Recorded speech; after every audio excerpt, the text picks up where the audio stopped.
On Harry and Meghan's emotional visit to Australia, a very different royal message suddenly emerged. And this time, it wasn't coming from California. Kate Middleton and Princess Anne stepped forward in a quiet but powerful way, marking one of the most significant days in Australia's history. But the timing? That's what has everyone talking. Because nothing in the royal world ever feels accidental. As Australians pause to honor ANZAC Day, a moment of remembrance for those who served and sacrificed, two senior royals chose to make their presence felt.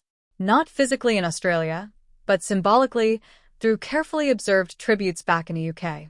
Kate, known for her composed elegance, and Princess Anne, often described as the most hardworking royal, appeared united in tone. Respectful, traditional, steady. But behind that calm display, many believe there was something more. Just days earlier, Prince Harry and Meghan Markle had drawn global attention during their own trip to Australia. Their visit was emotional, personal, and, according to some critics, highly publicized. They spoke openly. They connected directly. They brought a very modern, almost celebrity-style approach to royal engagement. And that's where the contrast begins. Because while Harry and Meghan leaned into visibility and storytelling, Kate and Anne leaned into silence and symbolism. No dramatic speeches. No viral moments. Just tradition. But this is where things take a surprising turn. Some royal watchers believe this wasn't just coincidence. The timing, the messaging, the tone, it all felt like a subtle response. Not direct. Not confrontational. But unmistakable. Critics began asking questions. Was this a reminder of what the monarchy is supposed to represent? A return to duty over drama? Or was it simply two senior royals doing what they've always done, without any hidden message at all? The public, as always, was divided.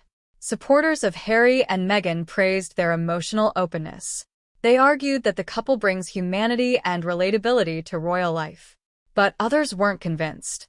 They pointed out that royal events like ANZAC Day are meant to center history and sacrifice, not personal narratives. And suddenly, everything changed.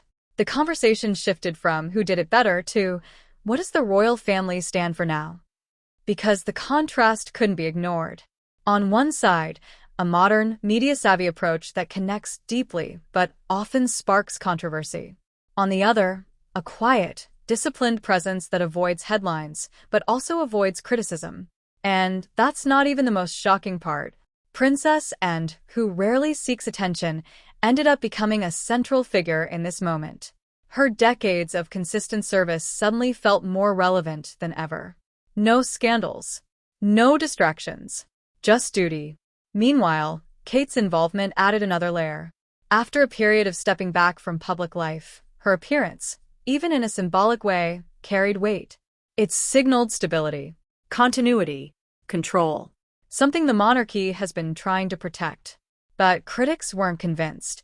Some argued that this quiet approach feels outdated in a world driven by connection and visibility. Others pushed back, saying that not everything needs to be turned into a spectacle. And so, the divide grows wider. Harry and Meghan continue to redefine what it means to be royal, on their own terms, while Kate and Anne represent a version of royalty that refuses to change too quickly. Two approaches, two messages, one family, and right in the middle of it all, a single day of remembrance that turned into something much bigger. Because in the royal world, even silence speaks. And sometimes, it says more than words ever could.